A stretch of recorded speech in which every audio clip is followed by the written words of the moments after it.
Sejam muito bem-vindos a mais um episódio do nosso podcast e hoje eu quero convidar você para uma conversa sobre um assunto que já fez parte do meu cotidiano e que me gerou muitos problemas e que pode ser que já tenha acontecido com você também ou que ainda aconteça na sua vida, que é a autocensura emocional. Apesar de parecer bem simples à primeira vista, na verdade é um dos mecanismos psicológicos mais complexos, mais enraizados e mais determinantes na forma como a gente se relaciona com o mundo, com os outros e com nós mesmos. E a autocensura emocional não é só o ato de ficar calado, ficar quieto. Não é simplesmente escolher não falar. Não é sobre ser discreto, reservado, tímido ou seletivo. A autocensura emocional é quando você quer falar, você precisa falar, sente que deveria falar, mas não consegue. Trava. E aí, quando a palavra trava na garganta, quando o pensamento se embaralha, dá o famoso branco, as mãos transpiram, o corpo sua frio, parece que você se retrai como um gato assustado, é justamente quando acontece essa autocensura. E quando você se cala, não porque você quer, mas porque você sente o medo te paralisando, a gente tem um problema bastante sério. Não é um medo qualquer, ele é construído, ele é aprendido, reforçado e muitas vezes é invisível, até mesmo para quem carrega, não se dá conta disso. E como será que a astrologia, hipnose e regressão podem ajudar nesse contexto? Então fica comigo até o final desse episódio que você vai descobrir e já aproveita para me seguir nas redes sociais, @Guilherme Biotto. Então é com esse tema, autocensura emocional, que hoje nós vamos colocar a terapia em dia.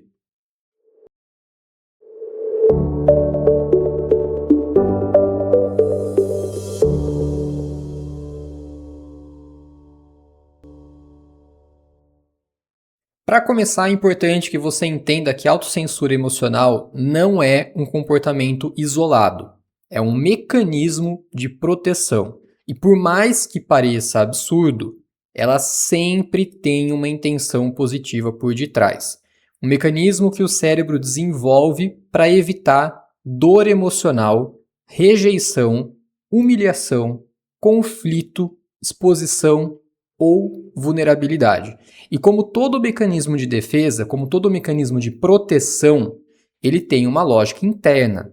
Uma lógica que muitas vezes foi construída lá atrás, na infância, em experiências que deixaram marcas profundas. Mas antes de entrar nas raízes emocionais e nos impactos dessa autocensura, eu quero te trazer uma definição mais técnica baseada em pesquisas recentes. Em 2022, um estudo publicado na Journal of Anxiety Disorders descreveu a autocensura como, abre aspas, um processo de supressão voluntária de pensamentos, emoções ou opiniões, motivado pelo medo de avaliação negativa e pelo arrependimento antecipado. Fecha aspas. Essa definição é extremamente interessante, porque ela traz dois elementos fundamentais: medo de avaliação negativa e arrependimento antecipado. O medo de avaliação negativa é um dos pilares da ansiedade social.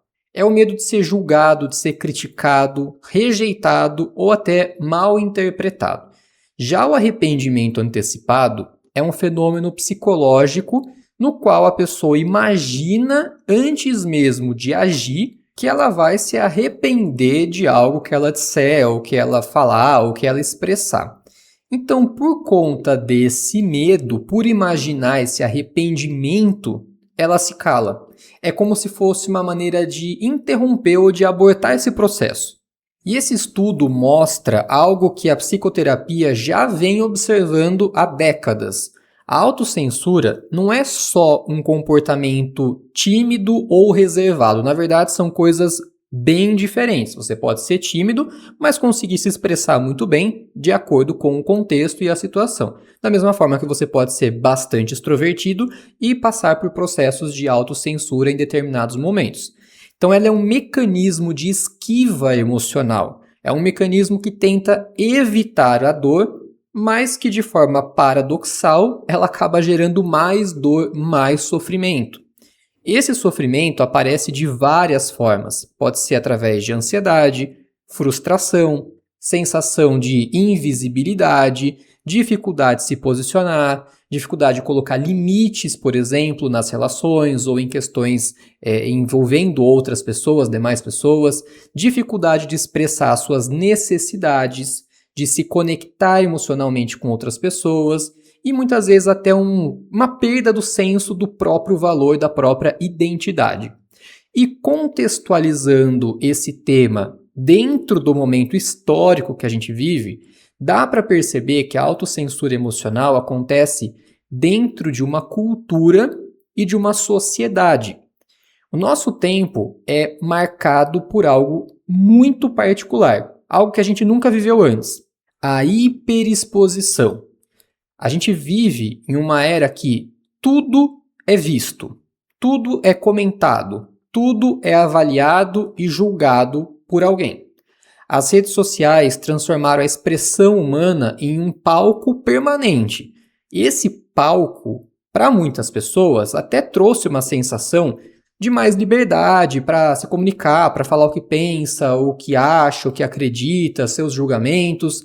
Mas para outros, trouxe justamente o oposto, uma sensação de muito mais cautela, de ansiedade e de preocupação com a repercussão de cada palavra, porque o tempo inteiro alguém está observando, alguém está julgando, alguém está criticando.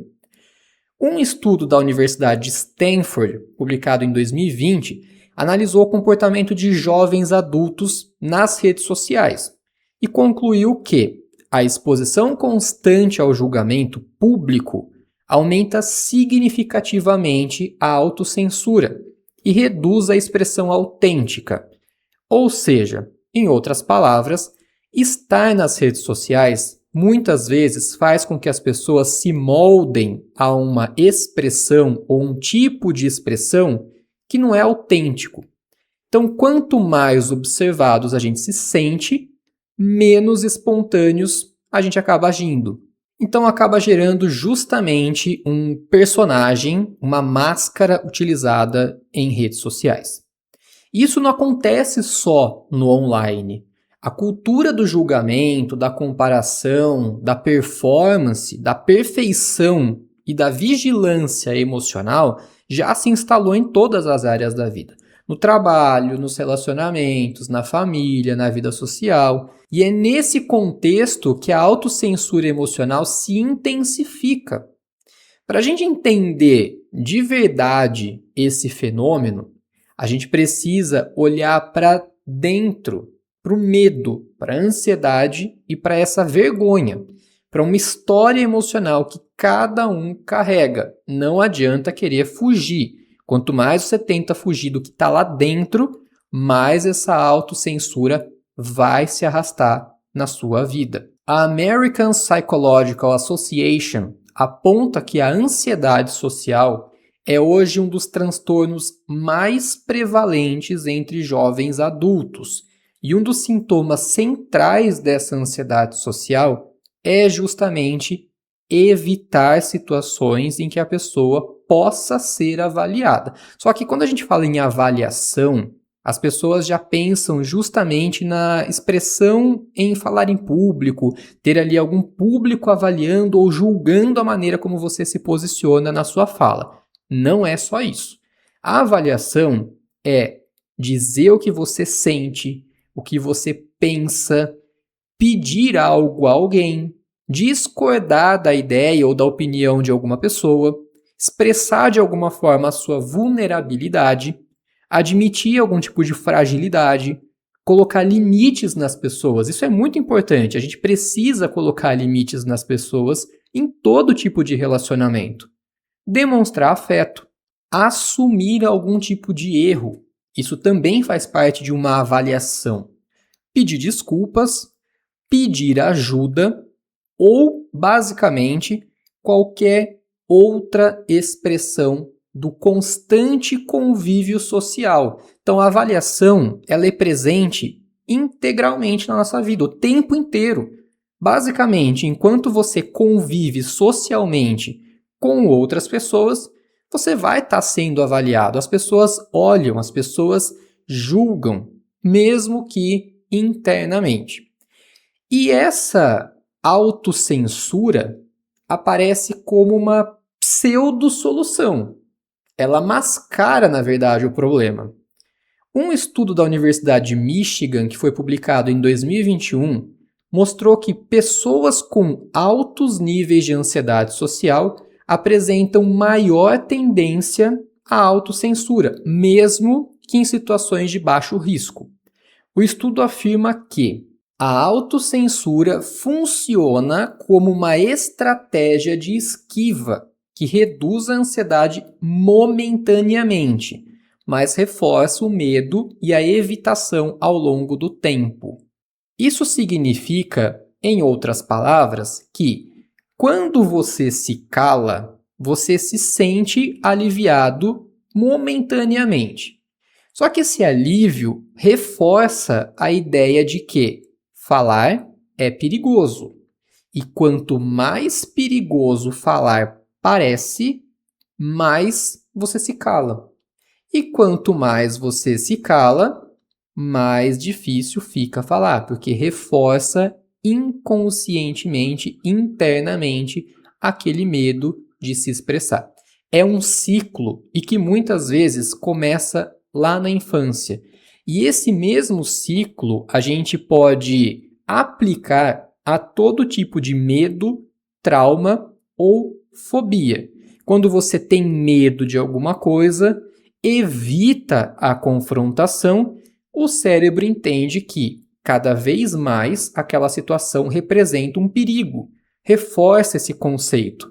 O medo, o trauma, a fobia vão se intensificando cada vez mais. Quer um exemplo clássico que eu gosto de usar sempre para ilustrar essa situação? Medo de barata. Imagina, caso você não tenha, imagina que você tem medo de barata. E aí você vai até a sua cozinha e de repente, de canto de olho, você percebe alguma coisa correndo no chão. Aquilo já faz com que você se arrepie inteiro, porque você sabe que é uma barata.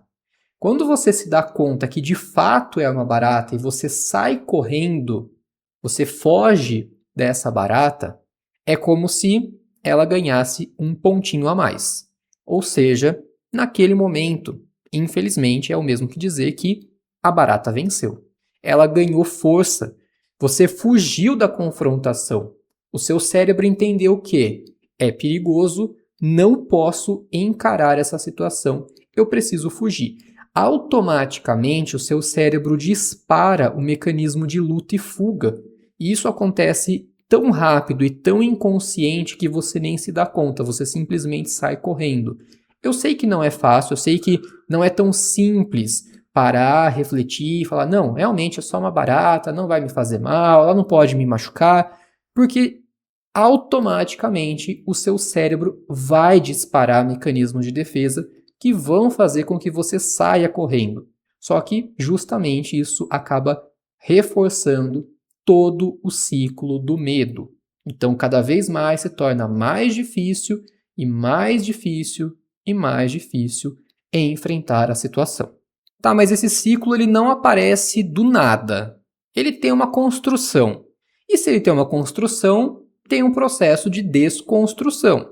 Daqui a pouco a gente já vai voltar a falar sobre isso. Eu vou trazer inclusive algumas dicas práticas, então já vai preparando papel e caneta aí para você anotar, para colocar em prática no seu dia a dia e com certeza vai fazer muita diferença na sua vida. Outra coisa extremamente importante de se dizer é que autocensura emocional não é fraqueza, não é falta de coragem, não é falta de personalidade, não é falta de opinião, falta de força, não é o mesmo que ser tímido. Então é uma questão muito mais profunda que a gente vai ver em detalhes. A autocensura emocional é um mecanismo de sobrevivência emocional. É uma forma de se proteger, de evitar dor e de manter a segurança interna. Apesar de que tem um efeito Cinderela, né? Então, você naquele momento se sente mais seguro, mas isso acaba rapidamente e acaba gerando o total oposto. principalmente a longo prazo. Vai gerando algumas questões muito mais complexas que vão se tornando padrões repetitivos. Esse mecanismo não brota do nada, assim, não é uma coisa que apareceu na minha vida, surgiu. Não, ele é construído, ele é reforçado ao longo da vida e como a gente viu naquela questão do ciclo vicioso, ele vai se reforçando justamente pelo fato de não conseguir encarar a situação. Um mecanismo que dispara automaticamente faz com que você fuja da situação e isso reforça o problema. Para entender melhor, a gente precisa olhar para 3 pilares fundamentais: medo, ansiedade e traumas. E, inevitavelmente, olhar para a infância, porque ali é onde a maior parte desses padrões começa a se formar. Falo que a infância é o ápice da terapia, é onde a gente vai conseguir lidar com muitas questões. Primeira sessão de hipnose, normalmente, trabalhar questões da infância, trabalhar relacionamentos familiares, essas questões que vêm lá da primeira fase da vida, que acabam gerando questões por uma vida inteira. Vamos começar então pelo medo. O medo é uma emoção primária essencial para nossa sobrevivência. Como assim, né? Para que serve o medo? Ele tem um papel fundamental e importante, por mais que pareça bastante contraditório. Ele nos protege, principalmente de perigos reais. Ele é uma parte fundamental do nosso sistema de luta e fuga. Então eu já vi algumas vezes pessoas me procurarem para fazer terapia com hipnose, com regressão, e falar que, eu não quero mais ter ansiedade, eu não quero mais ter medo. Só que se a gente pensar bem friamente, numa questão bem literal, uma pessoa que não possui nada, zero medo e zero ansiedade, ela com certeza não duraria 5 minutos no mundo lá fora. Ela acabaria se colocando em risco constantemente, se expondo a situações de perigo e que poderiam rapidamente acabar com a vida dela, porque o medo e a ansiedade, eles têm papel extremamente importante no nosso mecanismo de preservação e de sobrevivência. Mas o cérebro humano é uma caixinha de surpresa, né? Ele não diferencia tão bem o que é um perigo físico de um perigo emocional. Para o cérebro, ser rejeitado, ser humilhado, ser criticado ou ser exposto, ridicularizado, tudo isso ativa os mesmos circuitos de ameaça que o de um perigo físico. Ou seja, traduzindo, isso significa que quando você pensa em dizer alguma coisa que te deixa vulnerável, o cérebro pode reagir como se você estivesse diante de um predador. É a mesma coisa se você estivesse de frente com um leão faminto. Um estudo publicado na revista Social Cognitive and Affective Neuroscience mostrou que a rejeição social ativa regiões cerebrais semelhantes às que são ativadas pela dor física, especialmente o córtex cingulado anterior. Isso explica por que a autocensura emocional é tão intensa. É uma sensação de ameaça iminente, é como se o seu corpo estivesse dizendo: se você falar, você pode se machucar, vai ter dor, vai ter sofrimento envolvido. A ansiedade entra como um segundo pilar, porque ela é basicamente a antecipação de uma ameaça ou desse perigo iminente. É o medo projetado no futuro.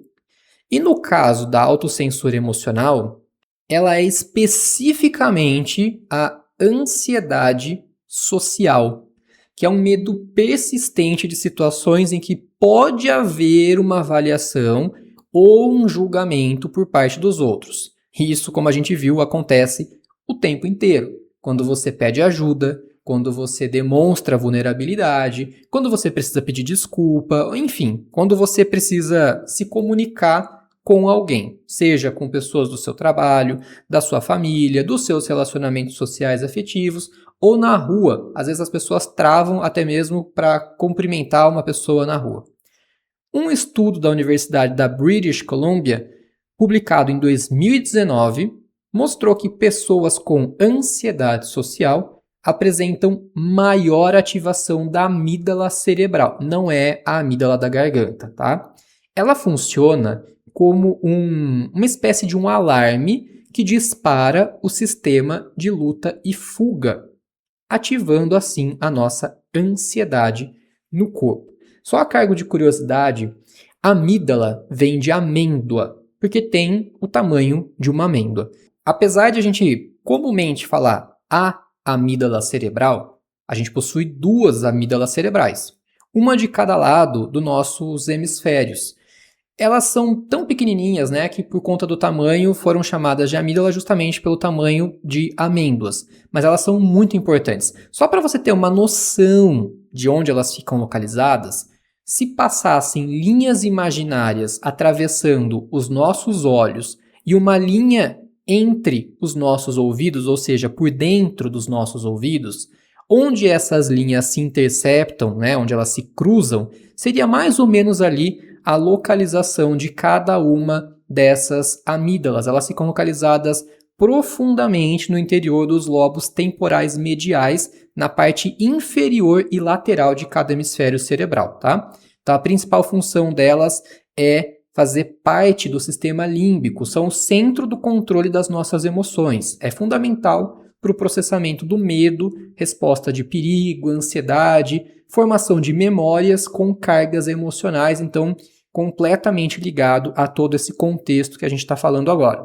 Então, voltando, só de imaginar que você vai ser julgado, a amígdala ou as amígdalas disparam a ansiedade e ela entra em ação no seu corpo. Então, é como se soasse um sino e, de repente, o seu corpo fica em alerta. É como se uma bomba de neurotransmissores começasse a circular dentro do seu corpo. Para evitar esse estresse todo, o mecanismo de defesa da autocensura vem e silencia, como quem diz: fica quieto, ninguém vai te julgar se você não falar nada.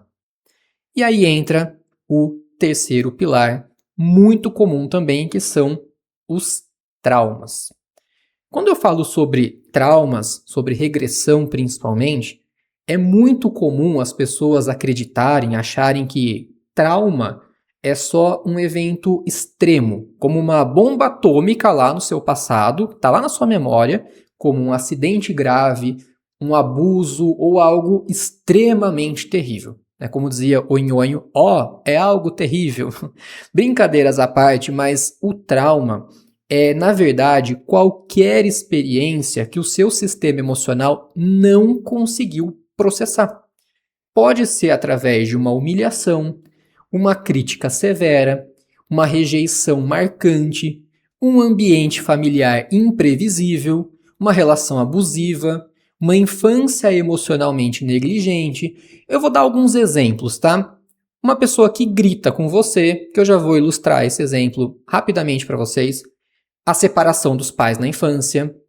Alguma frase que alguém te disse e que mexeu muito com a sua autoestima. De repente você vai trabalhar isso num processo de regressão achando que tem uma bomba atômica lá atrás e acaba descobrindo que a raiz do seu trauma era uma palavra ou uma frase que alguém te disse. E aí fica muito mais fácil de resolver a situação. Mas quando o trauma envolve comunicação, ser silenciado, ridicularizado, ignorado, punido ou até invalidado, isso deixa marcas profundas na forma como a pessoa se expressa. A exposição repetida a situações que reprimam a comunicação afetam a vida adulta.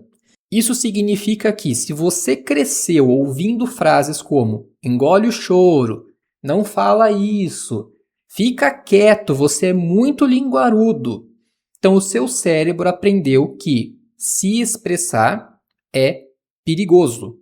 E quando adulto, ele vai tentar te proteger pelo silêncio. A infância é um laboratório emocional da vida e, diga-se de passagem, um prato cheio para acumular traumas. Eu já falei várias vezes aqui de alguns exemplos. Eu vou primeiro falar sobre o meu exemplo pessoal, que eu já mencionei aqui em outros momentos, mas de uma situação da minha infância, mais precisamente por volta da segunda, terceira série, que me traumatizou ao ponto de não conseguir me expressar em público por longos anos, tá? Não foi por pouco tempo, não. Uma professora gritou comigo simplesmente porque eu estava pintando uma ilustração do livro com caneta grifa-texto do meu livro de geografia. E isso bastou para me gerar bloqueios, porque eu acreditava inconscientemente que cada vez que eu precisasse me expor, eu seria ridicularizado igual a professora chamando a minha atenção. E por conta disso, por muitos anos, eu não consegui me expressar livremente. Eu sentia praticamente todos os sintomas de ansiedade social e de autocensura que já eu vou passar para vocês quais são. Fora, claro, todos os momentos que eu ouvi da minha família na infância, o quanto eu era linguarudo e que eu não devia falar certas coisas. Mas também pudera, né? Com uma lua em Capricórnio e um Mercúrio em Leão na casa 10 com oposição de Saturno na casa 4, é óbvio que eu ia ser cobrado e silenciado. E eu acabaria me fechando como forma de reserva emocional. Então, eu vou falar um pouco sobre o meu mapa também. Sem falar que esse Mercúrio faz parte de uma cruz cósmica com Marte, Plutão e Saturno, que é uma formação planetária muito intensa no mapa de uma pessoa. E eu só compreendi bem como me expressar depois que eu entendi toda essa dinâmica envolvida no meu mapa. Os meus pais, os dois são taurinos, então eles demoram para falar alguma coisa que eles estão sentindo. Isso quando falam, tá? Porque a maioria das vezes eles simplesmente guardam para eles e morreu o assunto ali. Então eu, com Mercúrio em signo de fogo, eu já falava desde novo o que me incomodava. Eu não ficava guardando as coisas. Eu via um problema, eu conversava, eu queria falar a respeito, eu queria colocar para fora. E como o Saturnão na casa 4, que é a representação dos pais, da autoridade, falava assim para mim, olha, fica quieto, não fala. Com o tempo, claro que essa cobrança, que não só vem por conta dos superiores, dos mais velhos, mas também uma cobrança interna, com o tempo, claro, eu comecei a me silenciar, porque era como se constantemente Saturno tivesse ali no meu cangote, só espreitando, esperando eu falar alguma coisa para me julgar. E eu só consegui me libertar disso muito tempo depois, com a regressão e com o entendimento do meu mapa. Nas redes sociais, na vida pública de modo geral, que é a casa 10, onde está o meu Mercúrio, né? Eu confesso que ainda eu tenho alguns momentos que eu sinto um friozinho na barriga ali do medo de ser julgado, sabe? De, falei alguma coisa ali nas redes sociais, alguém pode me julgar ou pode vir um comentário negativo. Mas hoje eu já lido melhor com essa situação. Eu procuro trabalhar muito internamente e uma coisa que me ajudou muito é um documentário que eu vou recomendar para vocês daqui a pouquinho, que vai mudar muito a sua vida também. Mas ainda tem, né, aquela preocupaçãozinha, porque hoje em dia, se você coloca um A, uma vírgula fora do lugar, pronto. A sua vida pode virar de cabeça para baixo, porque as pessoas vêm ridicularizar, vêm criticar, vem a cultura do cancelamento nas redes sociais. Mas daqui a pouco a gente já vai falar sobre isso. E, como eu disse, hoje eu já estou muito mais tranquilo com relação a isso, não só pela questão do tratamento feito com a regressão, o entendimento do mapa astrológico, mas também esse documentário que já pega papel, caneta aí para vocês anotarem, porque vale muito a pena, sério. Depois que acabar o episódio, vocês vão ter que correr lá para assistir. Tá na Netflix, tá? Já antecipo. Daqui a pouco eu passo o nome porque eu vou contextualizar a situação toda para vocês. Então, quando a infância é marcada por críticas, punições, rejeições, negligência emocional, a criança aprende que falar é perigoso. É como no meu caso, o tempo todo ouvindo, não pode falar isso, não fala, você é linguarudo, professora gritando comigo porque simplesmente eu pintei um caderno, um livro. Com o tempo, essas repetições fazem com que o seu cérebro entenda que falar é perigoso, não posso, trava. Esse aprendizado vai se tornando um padrão na vida adulta com repetições inconscientes. Eu vou trazer um outro exemplo para contextualizar, até para que vocês possam entender que nem sempre é uma bomba atômica lá no passado. E normalmente não é. Normalmente é uma frase. Certa vez, tratando uma cliente que tinha extrema dificuldade de se expressar, principalmente nos relacionamentos sociais e afetivos, afetivos ainda mais, né? Porque a demanda dela era: estou perdendo relacionamentos afetivos bons porque eu não consigo demonstrar afeto, não consigo falar, não consigo conversar com a pessoa. E buscando entender de onde vinha essa questão, anamnese, hipnose, regressão, EFT, a gente acabou descobrindo que, na infância, a mãe dela sempre repetia uma frase que era: menina bonita não chora. Eu lembro perfeitamente das palavras saindo da boca dessa cliente. Então, isso, com o passar do tempo, com repetições constantes, criou na cabeça daquela menina, daquela criança, a ideia de que menina bonita não chora. Ou seja, se eu sou bonita, logo não posso chorar. Se eu choro, logo eu sou feia. Matemática lógica simples, né? Isso, com o passar do tempo, acabou gerando um padrão de repetição inconsciente na vida dela, que era: não posso falar, não posso chorar, não posso demonstrar sentimento. Isso acabou fazendo com que ela perdesse alguns relacionamentos bastante interessantes na vida dela. Mas depois da infância vem uma outra fase também bastante complexa, complicada, tensa, que para muitos muito boa, para outras um pesadelo, a adolescência, que também tem um papel fundamental, porque é o período da vida onde a necessidade de pertencimento é mais intensa. O cérebro está mais sensível à rejeição social. É onde está terminando algumas formações do cérebro. E também, convenhamos que nessa fase é onde a gente fica mais estranho, o corpo, a voz, os interesses, está tudo mudando ao mesmo tempo. Você não se encaixa mais nos comportamentos de criança, mas você ainda não é adulto. Você começa a escolher os seus amigos, porque até então, na infância, você meio que vai sendo inserido, meio que por obrigação mesmo, né? Os primeiros anos de escola, principalmente, quem escolhe normalmente onde você vai sentar é o professor, coloca você com duplas que você não escolheu, e aí passa a ser uma opção estar ou não com determinadas pessoas. Você começa a escolher o seu círculo de amizades, descobrir os seus interesses, a sexualidade, a vida afetiva, que também é um momento que acaba gerando muitos problemas para muita gente, né? Porque é uma fase em que existe, de certa forma, uma cobrança para estar num relacionamento durante a adolescência, que muitas vezes não é possível por N fatores, enfim. E um outro ponto bastante complexo também é decidir uma carreira. É um turbilhão de coisas, está tudo acontecendo ao mesmo tempo e a gente não é preparado para isso. A gente não tem um manual de instruções que, na verdade, até teria, né? Eu já vou falar um pouco sobre isso. Mas a gente não é preparado, a gente não tem uma preparação ao longo da infância para chegar nesse momento de transição para a adolescência. Então, rejeição, bullying, exclusão, vergonha na adolescência tem um impacto enorme na maneira como a gente se expressa na vida adulta, marca muito profundamente. Só que, independentemente da origem, o resultado é sempre o mesmo: silêncio com consequências profundas.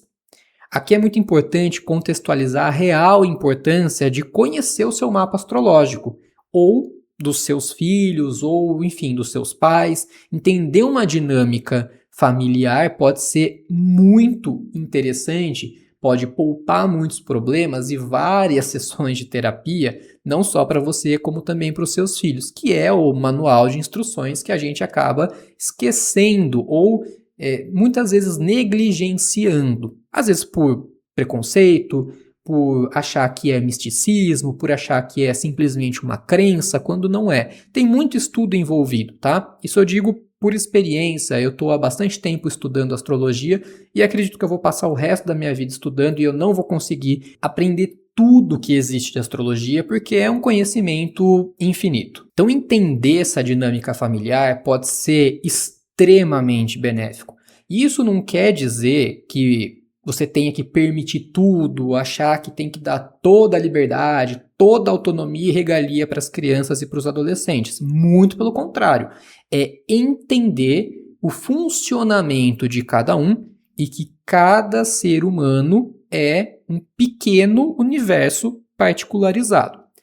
Compreender que os seus filhos podem ter formas distintas de se comunicar, de se expressar, ajuda muito a manter a harmonia, a boa comunicação, o respeito mútuo, além de, claro, promover um melhor desenvolvimento para a vida desses jovens. Cada um de nós tem inteligências específicas. Nem todo mundo é bom em matemática, nem todo mundo é bom em esportes. Então, saber o seu lugar, o lugar onde você ou os seus filhos se encaixam melhor, faz toda a diferença e evita enormes frustrações no futuro. Então, voltando para o meu exemplo. Pais taurinos, filho com Mercúrio muito forte, por estar numa cruz cósmica em Leão, um signo de fogo, com uma expressão muito grande. Entender que a minha maneira de expressão é diferente da deles, poderia ter poupado muitas vezes o fica quieto, você é linguarudo demais, você fala demais. Poderia ter evitado muitas vezes situações de travas ou limitações na comunicação e na expressão.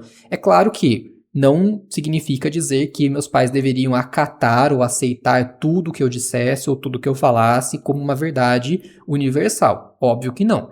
Mas seria justamente entender que a maneira deles lidarem com problemas é diferente da minha.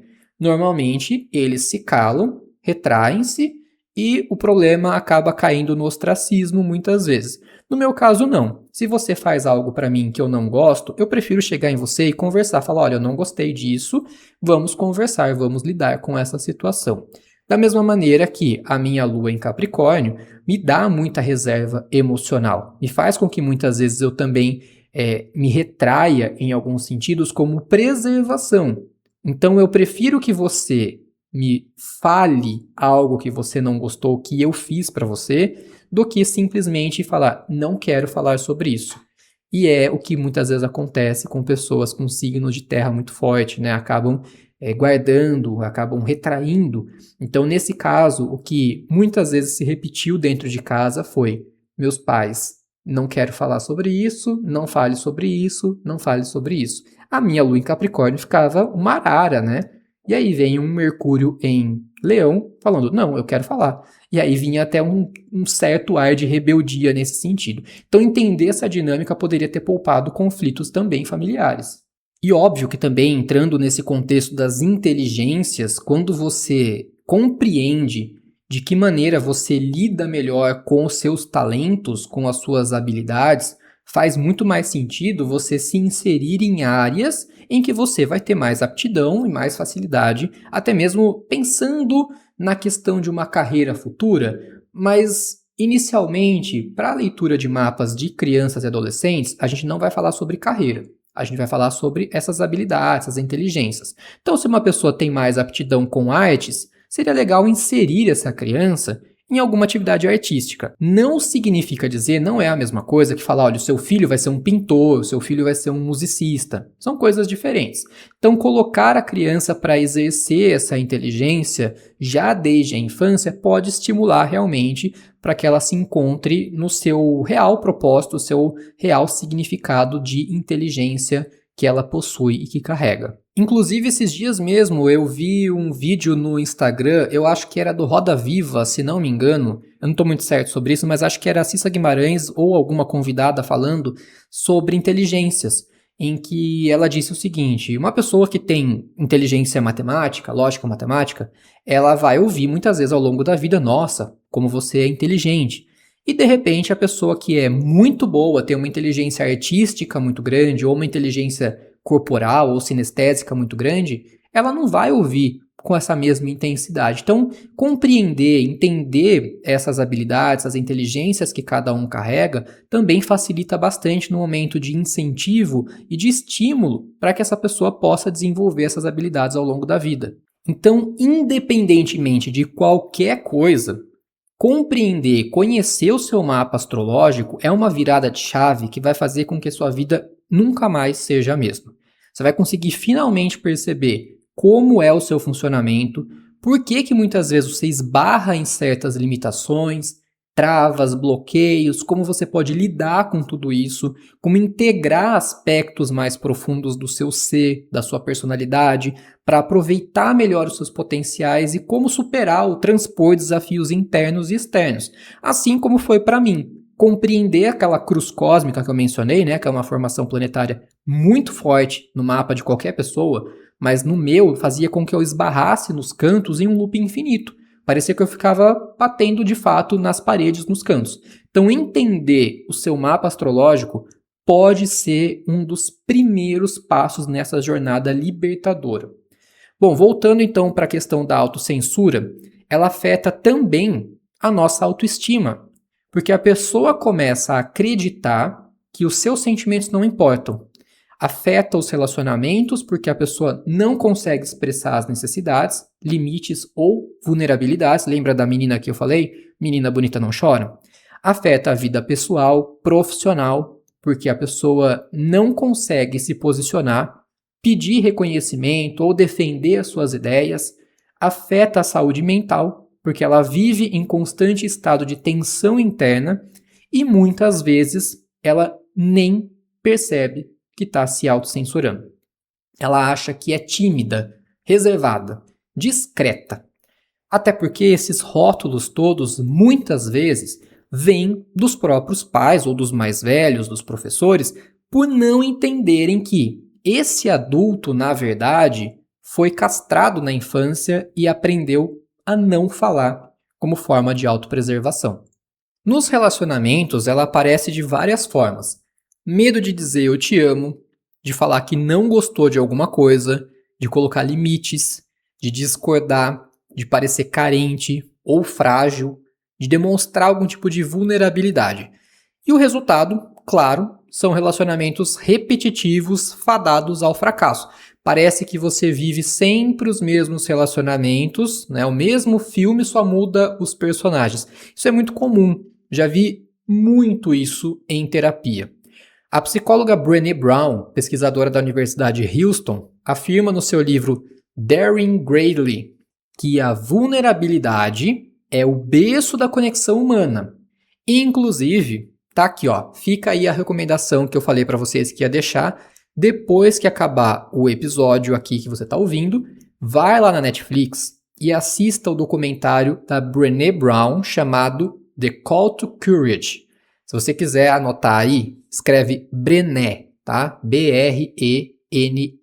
É só digitar isso lá na Netflix e você já vai encontrar o documentário dela. Na verdade é uma palestra, tá? É bem dinâmica, é bem interessante, ela é muito engraçada, muito divertida, bem espontânea. Então não é uma aula chata, pode ficar tranquilo, vale muito a pena realmente. E como eu disse, esse foi um dos pilares ali para minha transformação, para entender que quando eu vou para a internet, quando eu venho para a internet, né, tanto pelo podcast como pelo meu Instagram ou pelas outras redes sociais, falar sobre o meu trabalho, falar sobre o conhecimento que eu adquiri ao longo de tantos anos de estudo, tantos cursos, vivências. Quando alguém vem querer comentar alguma coisa negativa a respeito, sem o menor teor de conhecimento, sem ter estudado qualquer coisa que seja a respeito do que eu tenho total certeza do que eu estou falando, por exemplo, a astrologia, quando a gente estuda com seriedade, o estudo de astrologia ele não tem fim, né? Então já tem mais de 3 anos que eu venho estudando todo esse conhecimento.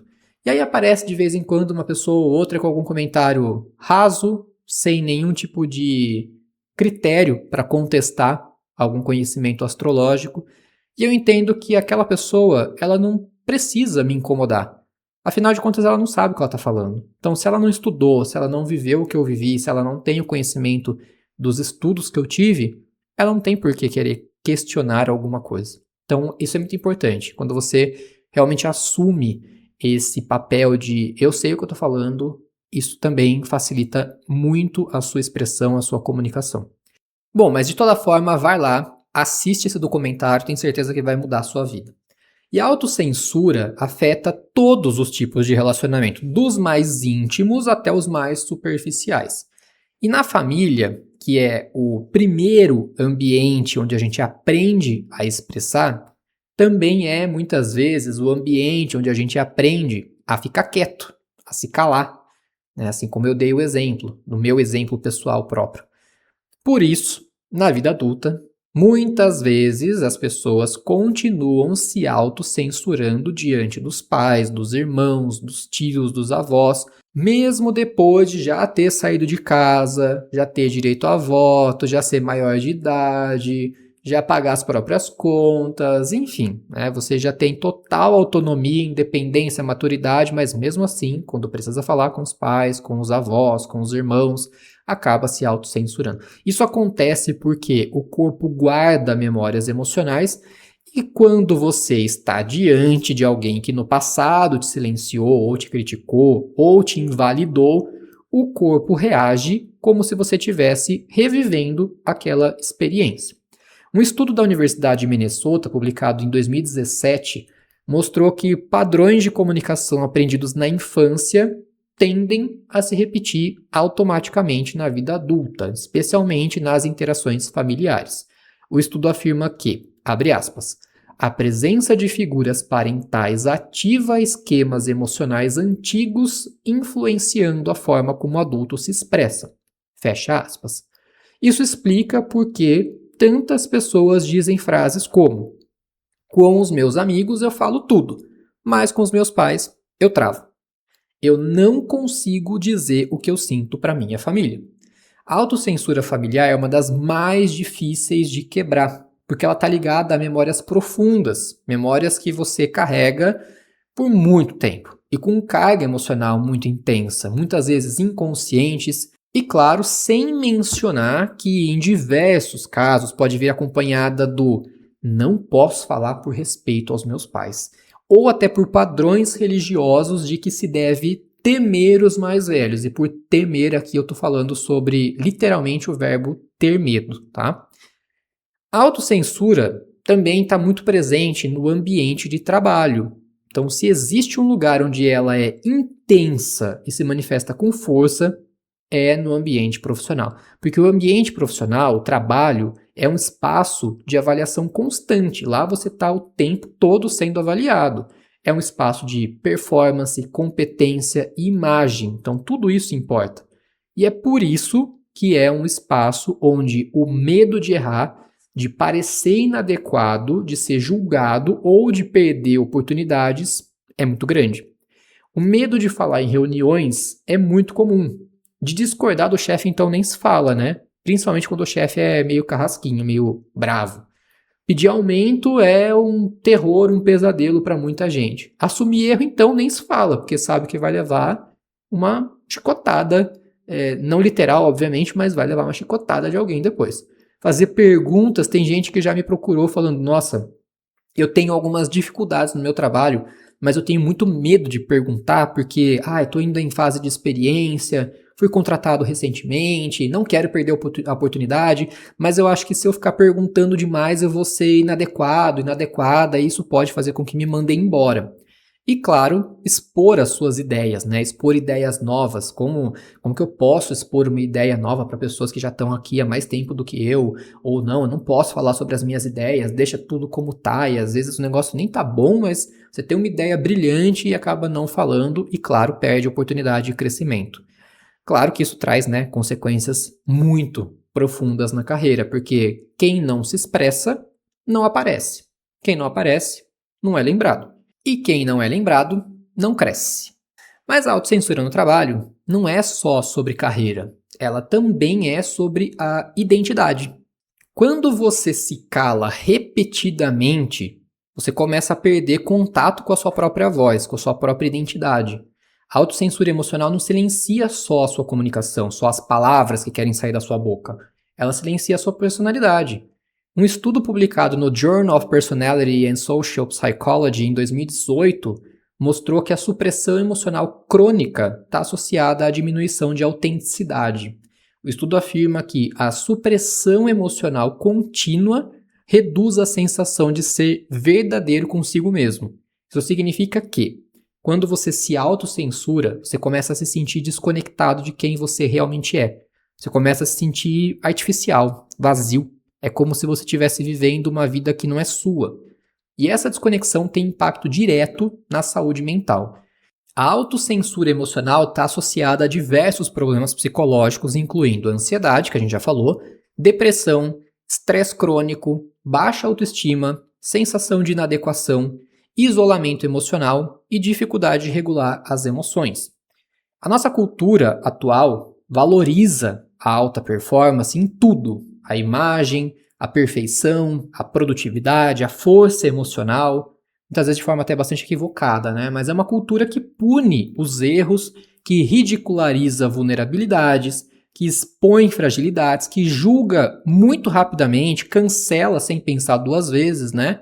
Então você pode comprovar isso que eu estou falando agora entrando em qualquer comentário de post ou vídeo aleatório que você vê nas redes sociais, você vai confirmar o que eu estou falando. Um estudo da Universidade de Oxford, publicado em 2021, analisou o impacto da cultura do cancelamento na expressão emocional e concluiu que o medo de repercussões sociais intensifica a autocensura e reduz a disposição das pessoas de expressarem opiniões e sentimentos autênticos.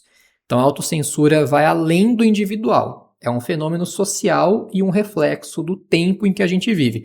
E me vem um exemplo muito claro aqui na cabeça. Bom, você pode não gostar, você pode não acompanhar, você pode ser uma pessoa totalmente avessa ao Big Brother Brasil. Mas a gente não pode negar que em 2021 foi o ano com o maior índice de rejeição. Pessoas saíram canceladíssimas de lá, né? Carol Conká com 99,17%, se não me engano. E outras pessoas também, né? Com 99%, 98%.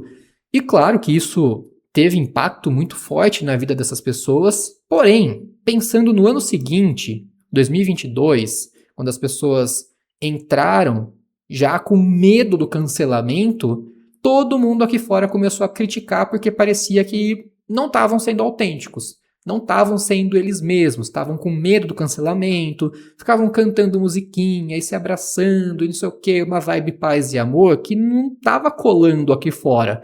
Então era justamente pelo medo de serem cancelados. E agora voltando para a autocensura, eu vou falar sobre o porquê o corpo trava, vamos falar de uma forma um pouco mais neurocientífica.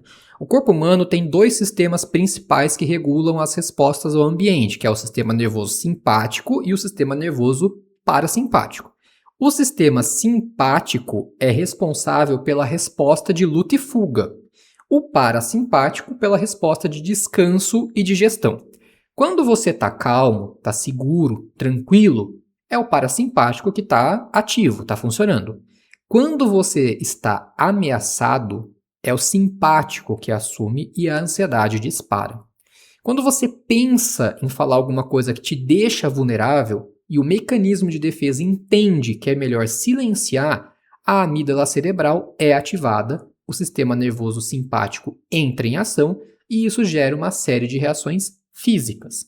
Aperto na garganta, tensão no peito, respiração curta e ofegante, aumento da frequência cardíaca, tremor das mãos, as mãos começam a transpirar, voz trêmula, a boca seca, sensação de branco mental, dificuldade de organizar os pensamentos. Eu tinha praticamente tudo isso, tá?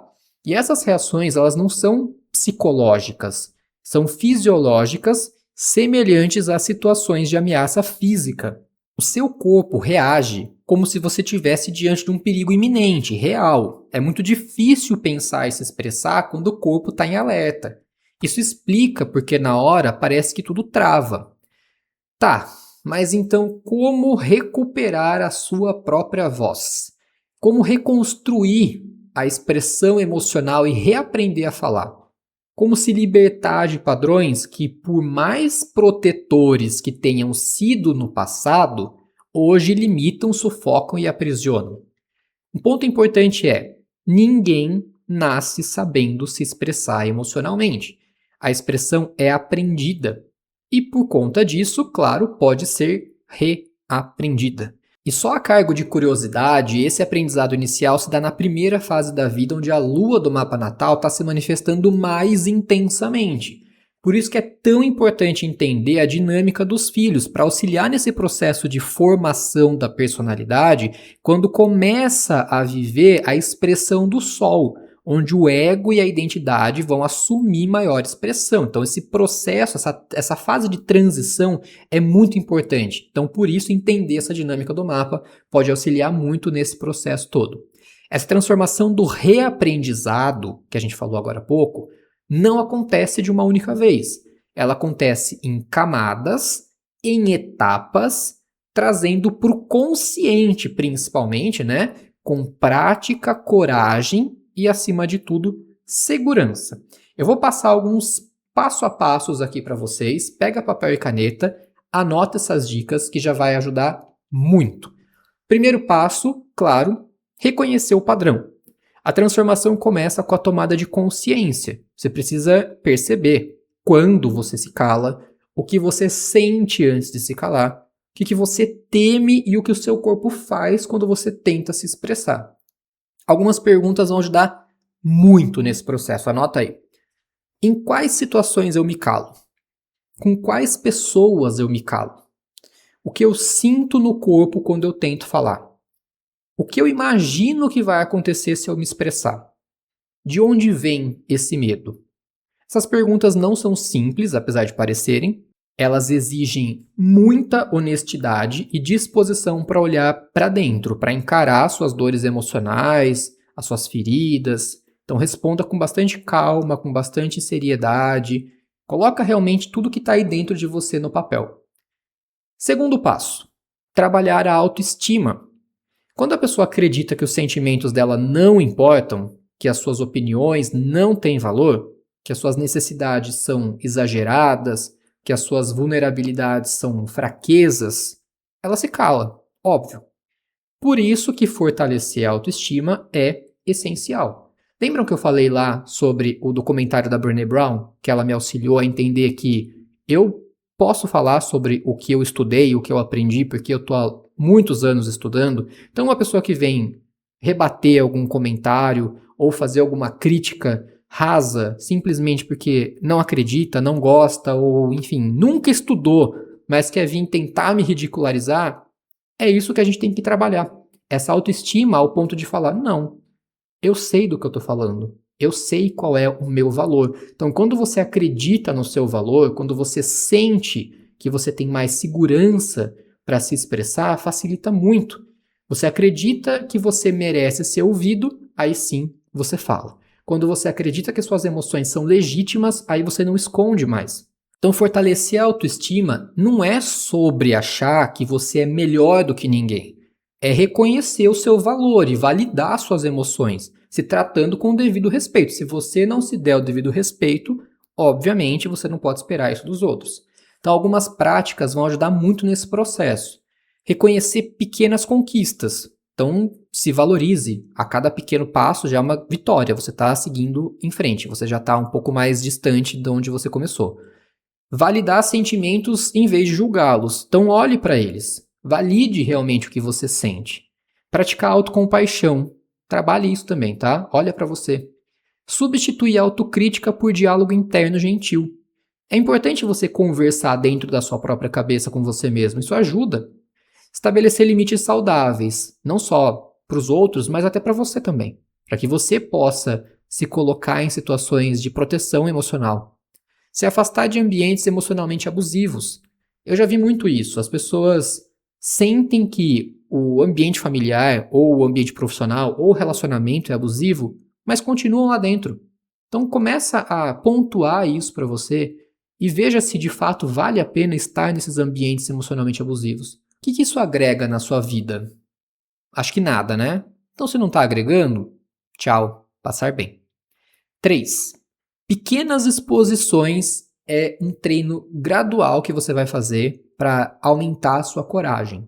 Essa exposição gradual consiste em enfrentar aos poucos situações que geram medo. Lembram que eu falei lá sobre a questão da barata? Então, você vai aos poucos enfrentando a situação até que o cérebro aprenda que elas não são tão perigosas quanto parecem. Mas se mesmo assim o estímulo menor, mais insignificante que seja, for muito assustador para você, começa com o que a gente chama de ensaio mental, que basicamente é literalmente ensaiar mentalmente várias e várias e várias vezes uma cena em que você está se expressando para alguém ou para algum público, ou no caso, enfrentando algum medo específico, que pode ser aplicado para qualquer tipo de medo, trauma, fobia.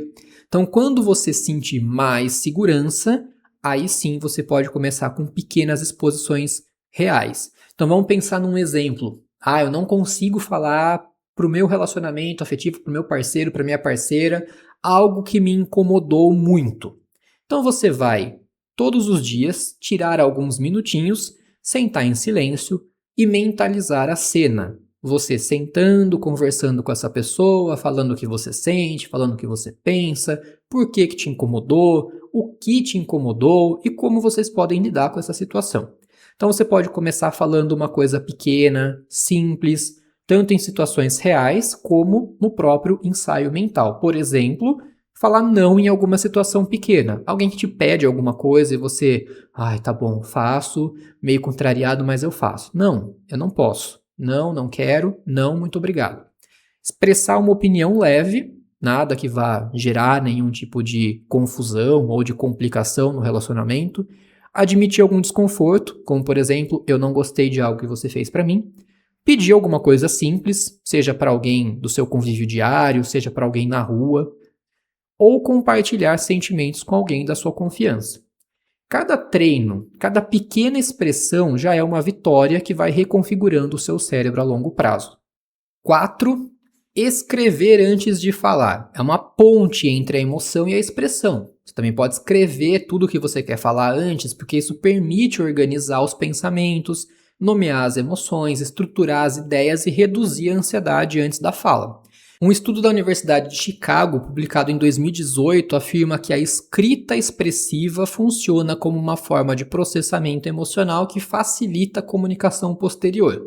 A escrita não substitui a fala, mas prepara o terreno para que você consiga se expressar melhor. Então não adianta escrever por WhatsApp, tá? Escreve num papel, num bloco de notas, no Word, mas depois coloca para fora. De preferência, escreve com papel e caneta, tá? Melhor do que digitar.